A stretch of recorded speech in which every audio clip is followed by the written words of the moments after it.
Good morning, everyone. Welcome to episode 22 of the Broadview Podcast. On today's episode, we're going to talk about athletes. And sometimes I gotta, and sometimes I gotta, coach. And sometimes I gotta, and sometimes. Good morning, everyone. Welcome to episode 22, I think, of the Broadview Podcast. Like I said at the top, we're going to talk about athletes today. I wasn't going to do this. Originally, I wanted to do a podcast about mental health, and this is going to talk a little bit about mental health too. But I'm going to wait on the podcast I originally wanted to do because I want to talk about this, because this is something that, if you go on Twitter, you're just immediately aggravated by seeing people who have done nothing with their lives, just essentially angry at athletes. And I think that there's like an interesting reckoning kind of happening right now, I think, with people coming back into arenas. You know what I mean? There's like with the, and I mentioned this on my last 476ers podcast about, this idea of PC culture, about being more considerate of people's feelings that you don't know, as if that's some sort of bad thing. That's kind of some bullshit. You know what I mean? Trying to be better people is not a wrong thing. And I think with that happening, essentially, because we're seeing now athletes, when they're playing sports, you're seeing people heckle them or do whatever, or, there's the most obvious, things that have happened recently with Russell Westbrook here, with Trae Young in New York. And now, as you can see on my screen, I have Naomi Osaka up. There is an additional place now for athletes to be, humanized, I guess, and this is like, it's difficult to wrap your head around trying to explain to people that human beings are human beings, because when you call them athletes, just like any type of propaganda that's ever existed, where you just label a certain group of people a certain thing to dehumanize them, somehow that's happened to athletes in this country and maybe around the world too. And when people shit on them, people forget that, like, these are human fucking beings. You know what I mean? Like, these are human beings. This goes for every single fucking thing. I've talked about this so many times, whether it be about Joe Rogan or any of these people that's like, hey, these are just human beings, and we should not be putting them on any sort of pedestal. You know what I mean? Because then when they show you that they are not above reproach, you get crushed by how human they actually are. I talked about that in the DMX podcast I did. And with athletes now, on the flip side of that, the same exists for athletes, but in a different way.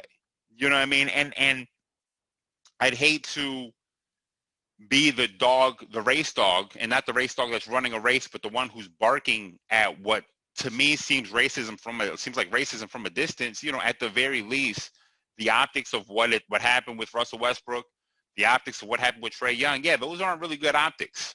I mean, it's not really great optics to watch a white guy dump popcorn on an injured black athlete. It's not great optics to watch a white guy spit on a black athlete. You know what I mean? It's not great optics for Naomi Osaka to say she's not going to talk to the press, and she's going to pay the fines, and going on Twitter and just seeing like middle-aged white guys essentially say, well, do your job. You don't know what the fuck you're talking about. And if she's decided she's not going to do it, she's very much can afford to pay this fine. It's her choice. You know what I mean? And guess what? There's like this weirdness, right? Like, our lack of empathy generally as a people exists in so many different realms of how we view the world, that when someone could tell somebody to quote unquote do their job, right? You tell an athlete, I talked about this with the contract shit with Joe Budden too, kind of, that you could tell someone to do their job. You are a plumber from wherever you're from, right? You're a plumber. This is not a job you wanted to do. No one woke up in the morning and said, what I would like to do for the rest of my life? I would like to snake shit out of a pipe. I would love to do that. I think that would be fantastic role for me. Really appeals to this side of me, problem solving skills side of me, to plumb shit out of a toilet. But when somebody like Naomi Osaka, or somebody like Russell Westbrook, or somebody like Trae Young, when you say you decided to be an athlete and now you have to take what comes with it. It's not so much a decision to be an athlete. A lot of these people are trained, like these kids are trained from childhood. And what they accomplished is not this active decision to go be an athlete or to go finish school and see if you can become a manager at Best Buy or something like that. No. These people are trained and have this willpower, this thing inside them, this drive to have accomplished something that you can never ever relate to. So this is far different than what you understand. These people are this is going to sound terrible because what I'm about to label them is something that is not human. I'm about to call them assets, but they are assets in a way that you don't understand. All right. When Russell Westbrook decides he's going to do something, that man is worth millions of dollars to the Jordan brand. He's worth millions of dollars to the NBA. He's worth millions of dollars to all of these things, something you don't understand. You're worth a work call to go plumb something, or whatever the fuck, you know what I mean? They're worth more than whatever I'm worth to my company. Put it that way. It's very, very simple. Very simple. They could walk away from the sport and they could walk away from the sport, and Naomi could walk away from the sport today and be worth more money than you will ever be worth in your entire life. You can't relate.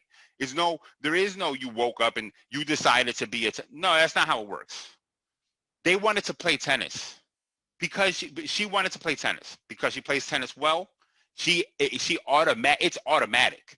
You don't have to apply. You don't submit a resume to the tennis company of the world, to the tennis association, especially not in tennis and golf. From my understanding, I don't know how it fucking works. Same thing with the NFL and the NBA. They want the best players in the world to be there. They want the best talent. You don't go apply and ask for the privilege to be there. That's made up bullshit. That is all made up bullshit. This concept is like it's a privilege to play for the best league in the world. It is a privilege. On one side, it is a privilege. On the other side, understand that they are privileged to have you, to have these athletes. Say whatever you want. Am I lying? You could say I'm lying if you want, if that makes you feel better. But if LeBron said today, I'm going to leave the NBA unless you guys change this, the NBA is going to fucking buckle under somebody who's worth $1 billion, worth billions of dollars to a franchise. They're going to buckle. That's not even a question. There's not even a question. LeBron James, the privilege really is on the side of the NBA to have LeBron in the league for as long as he wants to be in the league. The privilege is to have more talent in the NBA. No matter how menial it seems, it's a privilege for the NBA to have more talent in the NBA spread out across multiple organizations to make games more competitive, not less talent. So if Russ one day decided he's not going to talk to reporters, the NBA is going to eat that. They're going to complain and they're going to fine him, sure. But if Russ decides I'm going to up and leave, that's not good for the NBA. They're going to play it off and act like it is, like it doesn't matter. No, it's actually not good for the NBA. If Naomi Osaka, the singular star, especially in tennis and these sports, to these tennis stars and golf, like golf pros and all these people, these are singular talents that are worth so many millions of dollars, especially someone like Naomi, right? Someone like Serena Williams. Like these are like the Williams sisters general. A lot of the tennis stars generally, like these are like beautiful women generally. They are great at their sport. The what they're actually worth can't even be quantified. You can't relate. So when you say something like do your job, you don't know what the fuck you're talking about. Your job hires you because they needed someone to plumb shit. The tennis association, whatever, they need her. They need her. She's good for the sport. She's necessary to the sport in order for the sport to continue to grow, especially now, right? With all the Asian hate that goes around, to have a star who's half Asian, I assure you. Don't be surprised if she says I'm not going to pay the fucking fines, and tennis just keeps that's fine, no problem. The French Open, it's fine, no problem. Keep it hush hush, but just act like you did. You can't relate. You can't relate. You can't relate. And it's this like, it's just this concept, and based on what she said too, right? The concept of, yeah, man, like this shit makes my mental health feel like shit when I talk to reporters. They're going to ask me after a loss or whatever. They're going to ask me all these questions that are going to put down to me. Yeah, they're fucking human beings. They're human beings. You want to believe there's something different because they're called athletes. But everyone else who has a little bit of empathy in them, including the athletes themselves, know that they're just human. They're human and they do something really, really well. You know what I mean? but we'd rather sit here and act like you're going to sit here and point fingers and tell them to go shut up and do this or shut up and do that. Yeah, there is a lot of marks of racism on there. And someone will call me a race baiter. But yeah, well, race baiting was created by white people. Anytime any minority, it was co-opted recently in a worse way, but in the 1900s and throughout the 1900s and the 1990s, it was essentially used by any person who said something about like, hey, there's racism being done to us, and somebody said you're a race baiter. A white person would say you're a race baiter because they're being oppressed. But that doesn't really make sense. It doesn't really make sense to call somebody a race baiter if they're being oppressed.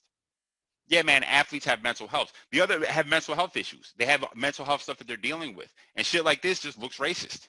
You know what I mean? It just looks racist from my standpoint on the outside looking in. Yeah, you see a white dude just dump popcorn on Russ, man. There is no place on this planet where that shit is acceptable. Let me explain. I know somebody, on Twitter, I saw 1 million people say, well, it's just popcorn.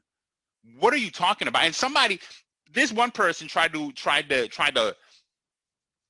explain this logically, and good for them, maybe. I don't know. He was like, well, with a pandemic going on, this person is eating popcorn and it's a spreading of germs and blah, blah, blah, blah. Yeah, sure, that's true too. For me, it's just blatant disrespect. If I just walked up to you on the street and threw popcorn in your fucking face, and should I just tell you it's just popcorn, and then you're just going to be like, oh, you're right, it's just popcorn, I'm good then? No, right? I would hope not, or maybe you're a lame and you're just going to be like, oh, you're right, it's just popcorn. If someone threw popcorn in my face, I'm going to be livid. Yeah, I'm not going to be happy about that. That's disrespectful. That's disrespectful. You know what I mean? But, yeah, no surprise, you're seeing a lot of white dudes in some of these circles like it's just popcorn. Yeah, it doesn't really match the disrespect of what it meant to have somebody dump popcorn on you. That shit is weak. It's lame. There's no place for it. The Trae Young thing, that's crazy. And the thing is about this, because in the same vein, John Morant had, man, my hands are peeled. I'm sorry.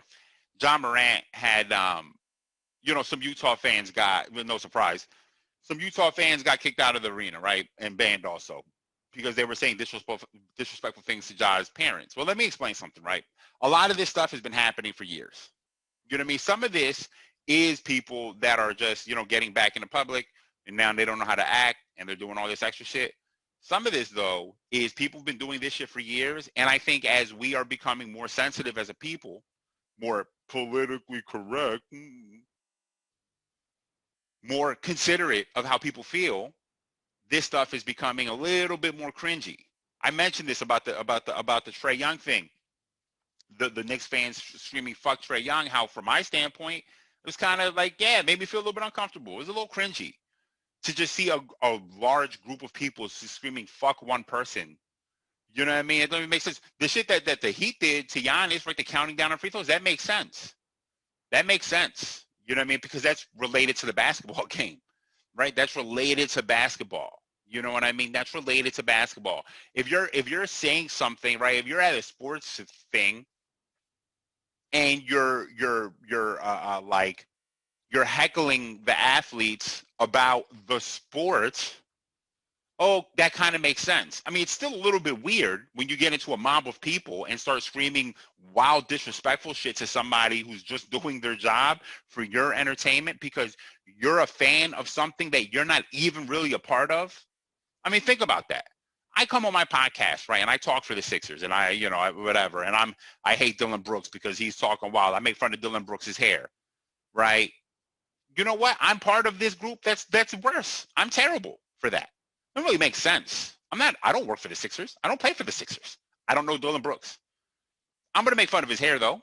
I'll probably make fun of him to his face, but I make fun of everyone.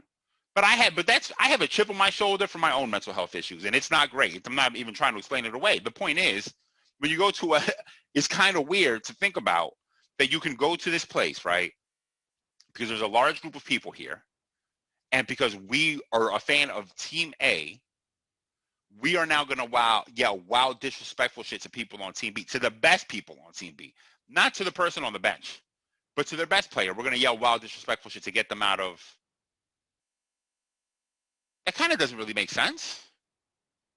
If you worked for FedEx, we have all these funny memes about this, but no FedEx driver and UPS driver gives a fuck about each other. Like, should I walk out on the street and see a FedEx driver delivering a package to me and start booing him because it's not UPS? Doesn't really make sense. Yeah, these people have mental health things that they want to work on. So imagine if somebody was screaming wild negative shit at you all day, right? If somebody screamed wild negative shit to you for 2 or 3 hours every time you showed up to do your job, do you think that you would do well after that? Do you think that you'd be like, no, I've earned that. I chose to be this, so this makes sense because I make this amount of money. But again, in this country, and I've been saying, I'll say this until the day I die, that money doesn't equal value. It's not value. So just because these people are millionaires, money does not block, does not, it's not, money does not Dikembe Mutombo bad thoughts out of their heads. Well, I have millions, so this depression is now gone. No, that's not how it works. Nothing works that way. It works that way for you because you may live a life that you can't even relate, that you think that the money would buy you. Because really when people say money doesn't buy happiness, right? And I've talked about this previously. Money doesn't buy happiness is a little bit different than I think what people think it means sometimes. You know, I think sometimes people think it means different things. Money can buy, there is like two different types of happiness, right? There's like this logistical happiness where in your life, there are things that you need to be happy, right? Less stress from bills, less stress from your living situation, less stress from whatever, things that your family life, your parents, you want to buy them a house. Yeah, you could have all these things and that would all make you happy and bring you joy, right? That's one thing. But then money won't, if you feel lonely generally, well, money doesn't make you feel less lonely. Money won't make you feel less depressed. Money will make you have less self-image issues. If you have body image issues, money doesn't fix that. You know what I mean? Therapy will help. Money can help get you a good therapist. So maybe in a way that can happen, but generally money won't fix those things. So when these people right here who live lives that you can't relate to, they've lived a life, their entire existence. Let me explain another thing that people don't understand. I've been explaining this for a long time. One, people act like athletes are above mistakes. That's one. Two, I mean, and Nick Saban, who I generally like when I look at college coaches, I just find them all very sleazy. But Nick Saban, when he spoke up about the one athlete who I don't know his name a couple weeks ago, was right. What do you want me to do? He made a mistake. You want me to cut him from the team? You want me to further push him down this road here where maybe this goes worse for him? Or do you want me to try to help him so that it can go better for him? Because people make mistakes. And these are all young people, mind you. These are all young people. People will forget that. A 21-year-old will make a mistake. What were you? When I was 21, I was wilding. I didn't do anything that made sense. There was not a thing that I was doing that made any sense. If I was an athlete, I would have been oh yeah, it would have been pitchforks out for me. They would have been hunting. It would have been like the first scene of Shrek.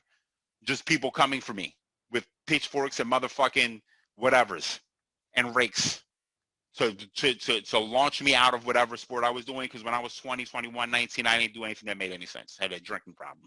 Had a bad drinking problem. Yeah. Well, and so when a 19 or a 20 or a 21-year-old makes mistakes, you seem to have a problem with it. You seem to think that they can't bounce back from that. You know what I mean? This brings up another, when we talk about racism, it's something that, again, it's not that it's not generally that I want to just point out and say, well, racism is behind most of this, right? The thing is it's really difficult, right, to see powerful white people or rich white people not have, I mean, have more leeway to do whatever the fuck they want without being questioned. And then anytime a black athlete or black person, generally black entertainer, does something, people, I mean, Jay-Z gets brought up on Fox News as like this evil thing, right? This drug dealer who's rich now. Oh God, help us all, right? This drug dealer who's rich. Meanwhile, Martin Shkreli is like this fucking folk hero. He's become this meme-worthy folk hero who pretty much was doing the same shit, but because it was legal, because he was doing it legally, except obviously he wasn't doing legally, but because he was doing it in this weird legal game, this game of what's legal and what's illegal is this really fucking weird line that we decide. You know what I mean? It's just whether you're willingly taking advantage of people or which who can even decide? But Martin Shkreli became a fucking folk hero. He became a folk hero as he's literally just fucking people out of just fucking people, but by jacking up prescription prices. He's this folk hero, but Jay-Z is this some villain. Well, what's the difference here? What is the difference? Oh, because yeah, I mean, I don't have to point that out. It's pretty straightforward.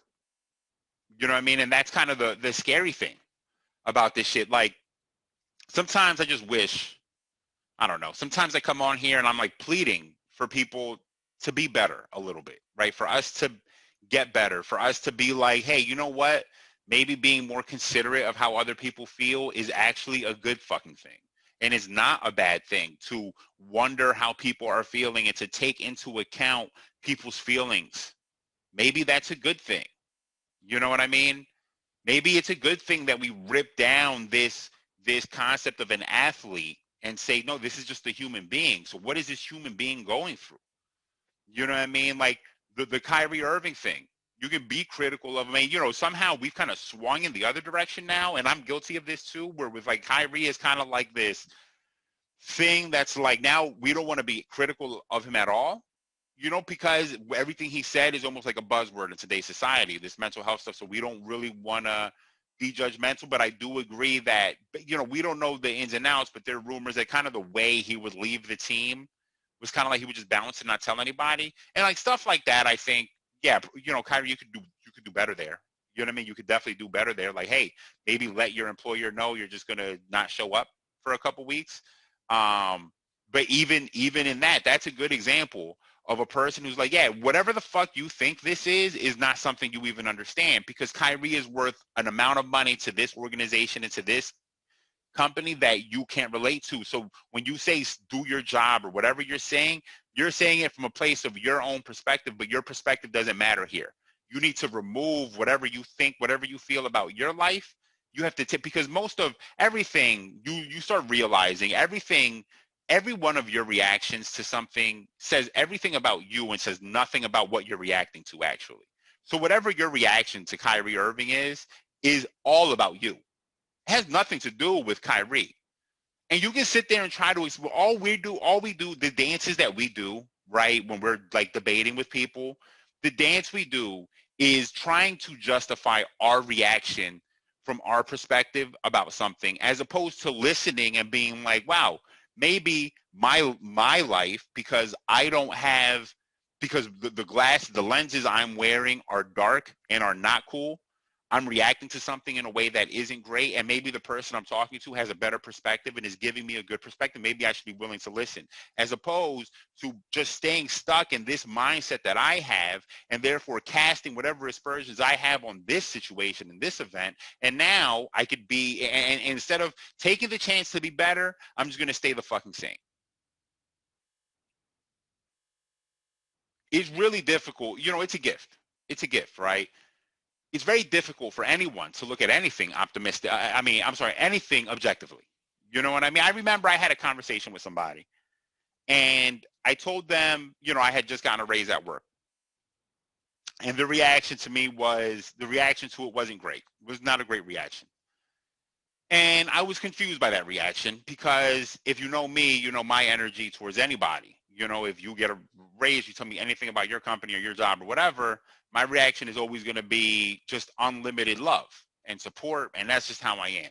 But this person's reaction was as if was as if I was lucky, but it was because that person felt unlucky about their situation. You see what I'm saying? They felt unlucky about their situation, so their reaction to me was that I must be lucky because they feel unlucky, as opposed to, oh, I could have earned that, right? I earned it. Good for you. Good job. No, you're lucky. Well, that's just their perspective. Nobody else has that perspective, and everyone's going to look at her or that person and be like, well, where's that perspective come from? Why do you have this perspective for? They may shame that person. But again, right, even us or me or whomever looks at this situation has to take the step back and say, well, why are they reacting this way? Well, when you look at it from their perspective, you can understand. And therefore, that gives you what's called, you can be empathetic now. That's called empathy. And you could be like, oh, I see why this person feels this way. That could hurt me. It could bother me that this person reacted this way to me, to my news, but it's not personal. This is where the reaction is coming from, right? our reactions to people says everything about us, nothing about them. If you feel like Naomi Osaka should talk, no, you should talk. How dare you? That says everything about you. I don't say nothing about her and her decision not to do it. This is nothing about you. Ain't say a fucking smart thing yet. The only thing we're required to do in this life is literally just be ourselves, be who we are. That's pretty much it. From my standpoint, the only thing I'm required to do is just try to be better every single day, right? Try to be better every day. Make sure that my son is better every day. Make sure that anytime I talk to him, I'm trying to make him better, making sure that the life I leave behind is something that can make something better when I'm gone. It's the only thing, right? The only goal that I have. It's the only goal that matters. It's the only goal that matters. So if you're going to sit there and think that this person has to do something, abide by you, shut up and dribble, all that, right? The shut up and dribble is you want to talk about something so rooted in racism. And where did, by the way, real quick, listen, again, back to like the Joe Rogan thing, right? I am somebody who is very much like, what bothers me about Joe Rogan, and I talked to somebody about this recently. What bothers me about Joe Rogan isn't that he has an opinion. It's that when I hear some of his opinions, he never gives any no disclaimer to him, and maybe I'm guilty of going the opposite way, where I'm like, yeah, I'm not an expert here. Who the fuck do I even think I am talking about this way? Even when I talk about basketball, something I love, right? Who am I to even say this? And shout out to one of my homies who brought that up when I talked about the Joe Budden podcast, right? Who am I to even talk about this? I don't know this situation. I'm just, from my perspective, this is what I see, right? And sometimes when I hear Joe Rogan talk about things, it doesn't feel like he's doing that at all. It feels like he's just spitting these opinions matter of fact. I mean, that's when I watched him in the Jocko Willenick thing, that was it. You're spitting these matter of fact opinions. Again, that says everything about them. Two middle-aged white guys who can't relate and are talking about police in ghettos and black ghettos. Yeah, this says everything about your perspective, nothing about theirs, right? To give this disclaimer, and I think sometimes with athletes, even like with LeBron, the thing that happened with China, that wasn't a great look for him. And shout out to the homie Vic who essentially compared that to MJ's Republicans buy sneakers too thing. That wasn't a great look. That wasn't a good look. So all I would really suggest is, hey, when you're an athlete, you can have all your opinions. Just be careful. You have a large platform. That's all. Just be careful. You have a large platform. Please just make sure you're informed when whatever you talk. But to act like athletes aren't allowed to use their platforms or not allowed to speak, they're not using platforms. Let me take a step back here. Athletes don't use platforms today. Maybe 15 years ago, you could say they were using their platform. Now they're not, because athletes have social media and they just spit their fucking thoughts out, just like we do. They're on Twitter spitting shit out, just like we do. They're on Instagram posting pictures, just like we do. They're on Instagram thirst trapping, just like we do. They're on Facebook doing whatever the fuck they do. I don't even know if athletes be on Facebook. They shouldn't. Just fuck Facebook. They're on there doing shit just like we do.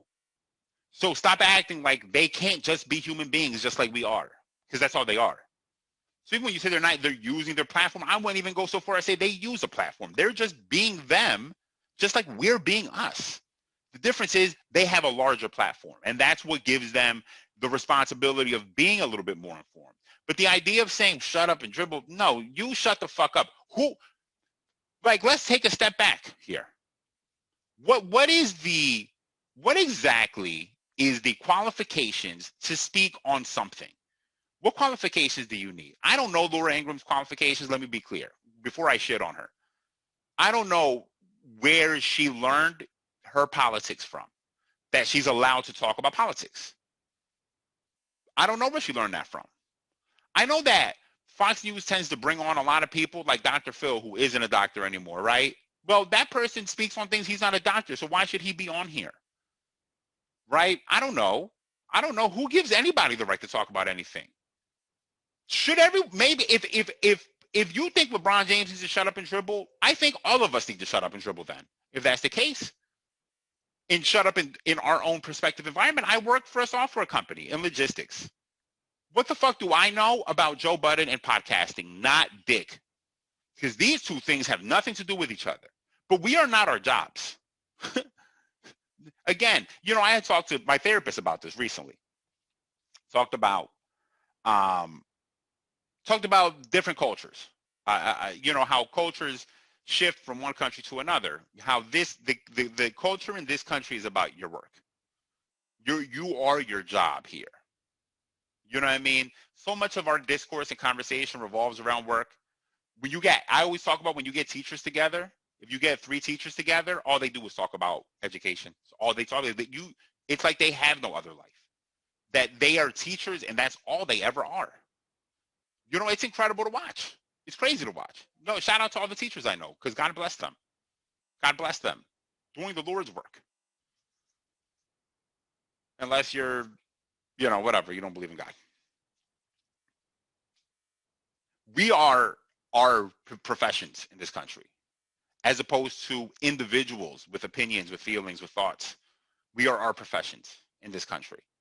And I think sometimes that is probably what gets in the way here. That the profession of athlete is something that's dumb, not informed, not educated, not well read. They aren't allowed to talk. Why not? We gave Donald Trump the presidency because he's rich. He don't know what the fuck he was talking about. And if you think he knew what he was talking about, I don't know what. He didn't say anything for 4 years. Well, he said some things that were blatantly racist, but other than that, he didn't say anything for 4 years. But for some reason, an athlete you think is somehow dumb or whatever you think, doesn't really make sense. It don't really make sense. That's what makes the Cameron clip so hilarious, right? The Cameron on Fox News thing so hilarious. Because again, this concept, right? This goes, this is about to go a little bit left, but what made that funny is from our standpoint, is we're watching somebody operating outside of these weird lines that are put in place in this country, which is this, yeah, it's racist. I'm sorry. It's designed by like middle-aged white guys. This is how you're supposed to be. You know what I mean? So when like a black person is called, well, you're well-read, you're a well-spoken black guy, what that actually means is you sound like a white person. You're well-read, well-spoken because you sound like a white guy, as opposed to you could just be somebody who doesn't sound like a white guy but still be well-informed and smart and intelligent and still be eloquent and get your point across without sounding like you, right? Well, so from that standpoint, that was a train wreck, and it was great for them because they're like, look how embarrassing Cameron looks because he doesn't sound like a white guy, and they don't act like y'all act, how you think someone is supposed to be. But from our standpoint, from their standpoint, it was they came on your show and treated y'all like a fucking circus because that's what you are. They treated you like clowns because y'all are clowns. But from your standpoint, you think they were clowns. You know what I mean? I don't know. I don't even know what the point of that was. It's just the point. I don't know. The point is, the point is whatever you think, it says everything about you. It says nothing about them. You know what I mean? If you saw Cameron and thought that they were clowns, yeah, you probably are of that ilk. And if you sit here and look at athletes and say, shut up and dribble, if you sit here and tell Naomi Osaka, you have to display yourself to the world and tell us how you feel, which isn't real. You're going to ask these, that's what interviews are. That's what interviews are. And she's right. Yeah, they ask questions. Sometimes those questions could put doubt in her. She doesn't want to deal with that. She's here to win. She's a tennis player. What does tennis player, where in the job description of tennis player is media speaking to? Where is that in any job description? She one day showed up with a tennis racket on a tennis court, started playing tennis. Turns out she was fucking vicious at it. And guess what? They want the best tennis players in the world on their fucking tours. They're going to bring her the fuck along, and that's it. At what point did she have to go and make herself available to the media? She doesn't have to. She doesn't have to. And if you think she does, I don't know what to tell you. That says everything about you.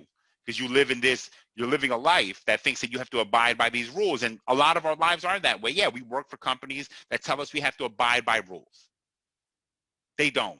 Athletes don't really work that way. Unfortunately, you can bring up contracts and all this because everyone loves to do contracts. Fuck them contracts. Shout out to Maul. Again, fuck that contract. When you're worth billions, contracts don't really mean dick. To be clear, they don't really mean anything. When you're worth what some of these athletes are worth to their prospective companies and to their prospective groups of ownership groups or whatever, them contracts don't mean shit. If Russ decides tomorrow I'm retiring, he's out. And you know what happens? He gets his money, and Washington just sucks again. I mean, they suck, but they're just worse again. Or if Trae Young decides, you know what, I've had enough of this shit. Motherfuckers want to spit on me. I'm good. Give me the money I've made. I'll go live on a ranch and I'm done playing basketball. Or I'll go overseas, or I'll go play somewhere where I'm appreciated. I don't need this. I don't need this shit.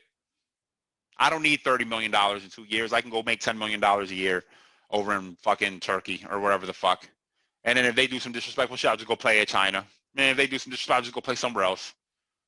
What do you think is going to happen? Why do you think they would ban fans for life for the shit that they're doing? Think about that. If you the fan, right? You the fan who thinks, oh, I pay their bills, even though you don't. Because to be clear, the majority of money that comes into the NBA specifically is TV deals, TV revenues, advertisers. It's not ticket sales. It's some of it is merchandise, I guess, but it's not ticket sales at local games. No. It's advertisers. They're the ones who make the money. It's about that. That's what it's about.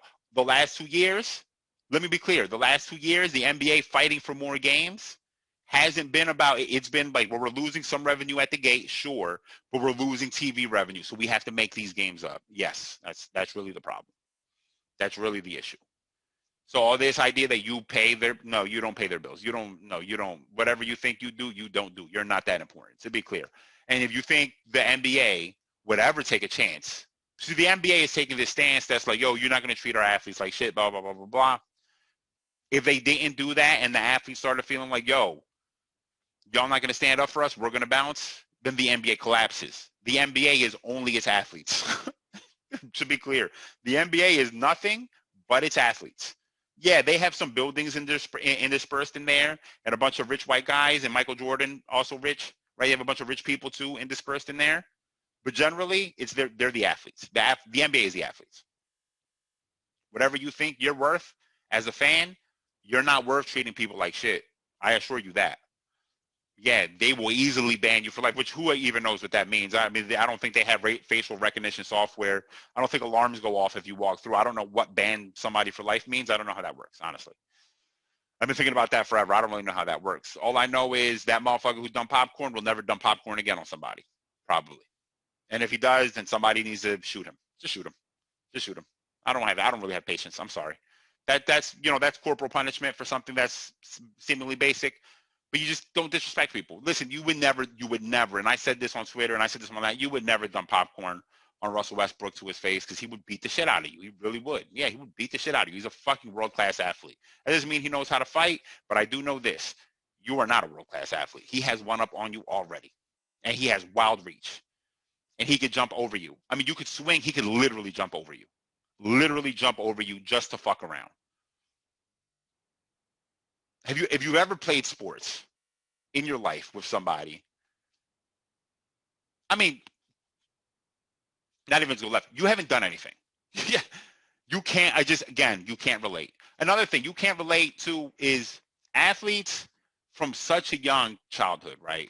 From when they're young, when it's clear that they're good at sports, they get so catered to that when they get older, their lives are, it's just, their perception of life is so different from your perception of life.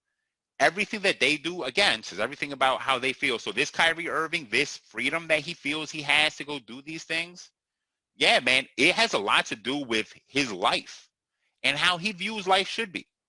And I don't think there's anything wrong with that. You can't say he's right or wrong. You don't really have a place to say it. You only have a place to say, from my perspective, I don't like what he's doing. That's all you can say. That's all you got.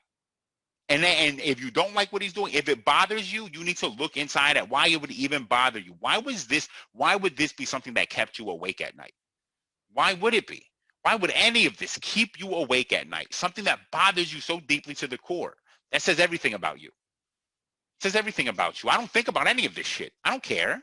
She doesn't want to talk to reporters. Good for her. Play tennis, great. That's all I just want to see, somebody win tennis. If I'm tuning into tennis and she's playing, oh, what is she about to do? Because she's fucking great at tennis. That's what I know her for. I don't know her personally. And I know I'm not going to talk shit on her because I don't know her personally. You know, even when I talk about Toby, as many times I talk about Toby, how many times am I going to say about Toby, oh, he's a good person? And it's funny because shout out to the homie Christian who said before, yo, that's like, a funny like a mad passive aggressive insult, and it is because I'm saying you're a good person and I'm saying that in contrast to being a bad basketball player. Well, at least you're a good person, but I do mean it. I don't know Tobias Harris. From what I know, he's a good person. Shit he does in the community is great. When I'm talking about Tobias Harris and I'm making fun of him, I'm talking about as a basketball player specifically. And then again, I'm also saying, who the fuck am I? Because Toby would trash me. He would watch me. If we played in a game up to 11, it'd be 11-0 as quick as the game started. We don't even need to play to 11. Just next basket wins, it'd be more painless for me. But if he wanted to torture me, he could do that easily. I have no place. I would try my best. I would make fun of him and say, you can't, you're not Paul George. He would still cross me. He will cross me out of my shoes if it's not clear. Anyway, I don't know. Stop treating athletes like shit. Stop acting like athletes are just athletes and not human beings. Consider that how you feel about something is saying everything about you and nothing about the situation. That's a lesson for life right there. That's a fucking life lesson for you.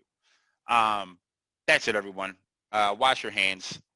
You know the drill. Black Lives Matter. Arrest the cops who killed Breonna Taylor. Stop Asian hate. Stop hating on athletes. It doesn't make any fucking sense. Stop hating generally. Just stop hate. I mean, it's exhausting. It's exhausting watching us make the same mistakes over and over again. From my perspective, I'm exhausted. That tells you how I feel. That's it. Take care. And sometimes I gotta cope. And sometimes I gotta, and sometimes I gotta.